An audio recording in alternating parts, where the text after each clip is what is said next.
This video is brought to you by Ugreen. Apple Silicon laptops are super popular nowadays, and if you want to get in on the ecosystem at the lowest price possible, the MacBook Air is really your go-to choice, and thankfully Apple just refreshed the lineup with the brand new M2 MacBook Air. It is a brand new, delicious looking design, a brand new, powerful processor, but unfortunately it's also $200 more expensive than the previous gen, which is what this video is about. Even though the new one looks fantastic and it takes a lot of, great aspects from the newer MacBook Pros, the M1 MacBook Air is still an incredible value, and you should really consider it, especially on the used market. So yeah, the used market is where you're gonna wanna buy one of these. I've seen listings on eBay for around like 800-ish, maybe even 750-ish here in the States, especially if the product doesn't come with the original box. And keep in mind too, the battery is gonna be a little bit degraded, but it's definitely cheaper than buying a new MacBook Air for $1,200. You're saving yourself a good $300-400, maybe even more in some cases going for this. And this hardware isn't even that old either. You could also buy one off a friend. These are not really hard to find in the wild. You probably know somebody who has one of these, and if they're looking for a MacBook Pro or something else, you could always try to snag a sweet deal from them. But regardless, you could always buy them brand new from Apple for $200 cheaper with a brand new battery. But with all this said, why would you buy one of these to begin with right now? The first reason I would still consider a MacBook Air M1 is for its premium design. And yes, it doesn't look like the brand new, beautiful M2 MacBook Air, which totally takes after the MacBook Pros and the iPad Pros, but this design is timeless. And not only that, it's a refinement on top of the original MacBook Air design, which still looks fantastic till this day. Not only that, you get a really amazing keyboard as well, the Magic Keyboard. None of the butterfly crap that you got with earlier MacBook Pros and MacBook Airs. You get a great glass trackpad as well, and overall a really lightweight and small form factor. It's not that much different really in terms of size and weight compared to the new M2 MacBook Air, especially if you compare the specs on Apple's website. So yes, it doesn't look as new, but it comes with all of the modern amenities just with the previous gen look. Another great reason to buy an M1 MacBook Air is for its incredible and now renowned battery life. Even if you get a used one with a slightly degraded battery, you're still gonna get that close to quoted 18-hour battery life with just regular web usage. And by the way, this is an identical spec when compared to the M2 MacBook Air, which probably has a slightly smaller battery or a more power-hungry processor. But at the end of the day though, this thing is gonna last you all day and then some. But regardless, whether I'm in the house or on the go, having a versatile, powerful charger is always a must. Ugreen's Nexode 65-watt GaN fast charger is perfect for not only charging my MacBook Air, but my iPhone and another device simultaneously as well. It has 30 watts more output than Apple's new dual-port 35-watt charger and has an extra USB Type-A port, which definitely comes in handy. Beyond looking clean and having a great dark stealthy color, it's also the same price, but brings much more throughput and additional connectivity as I just mentioned. I'll leave a link in the video description if you're interested. Another reason to buy this laptop opposed to the M2 MacBook Air is because its display is not that much different.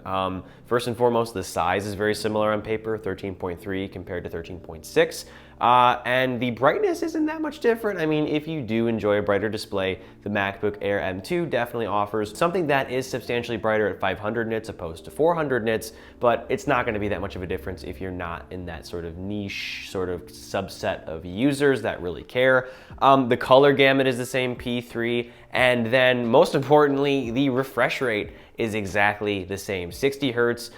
This is completely unlike the MacBook Pro models going from the 13 to the 14 and 16. The refresh rate makes one hell of a difference, I will say. So you really don't get that with the new MacBook Air. So yes, this display does look a little outdated with these sort of squared off bezels and no notch. Oh, God forbid you don't have a notch.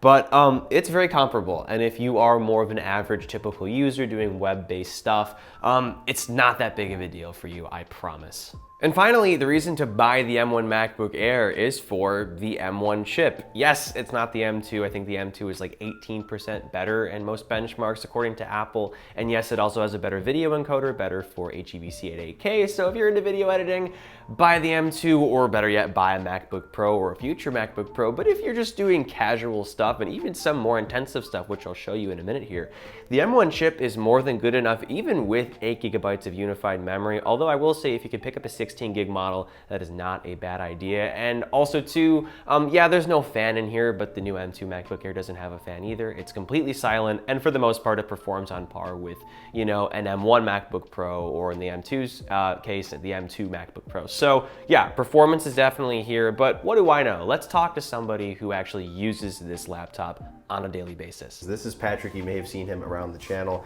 Patrick, why do you love the M1 MacBook Air, and why aren't you going to upgrade anytime soon? The reason I love that M1 MacBook Air is because the battery life lasts me all day, no matter what I'm doing, whether that's editing videos or making music. And I don't really feel the need to upgrade to a more powerful processor because most of what I do is just editing a photo or two at a time while I'm on the go. Cool. Well, why don't you show us some of what you do here? And what are you doing right now? So I got Studio One open and I'm working on a new lo-fi beat for my channel. That's a plug. All right. Yeah, your music was used in this video, so I'll leave a link to that. But yeah, show us some of this real quick. Yeah, so I got a beat going. I'm just structuring it right now. And then also a lot of what I do is editing photos on Lightroom. And I shoot with a Sony a7R III, so there's a lot of data in these images, but it handles it really well, like zooming in. It renders How much fairly data? Quickly. 42.3 megapixels worth. Dang. Yeah. Sure. So, as you can see, this was taken in downtown Detroit, 10 stories up, and this is Comerica Stadium. That's a lot of detail. Yeah. And the M1 is handling that like butter. Yep. Absolutely. So I guess what you're saying is, even though there's a more powerful processor, this laptop still does everything you need it to do. Oh, it holds up well, yeah. Wonderful. Thank you for your input. And that about wraps things up here. I hope this video was helpful. For the next couple years, the M1 MacBook Air is going to be a real steal, especially right now that it's going to be discounted on the used market with the launch of the M2 MacBook Air. So snag this if it's for you, or if you need the extra horsepower and you want that design, then by all means, buy the M2 MacBook Air. I'll be covering it very soon. And with that said, I'm Noah, and I will catch you all in whatever I post next.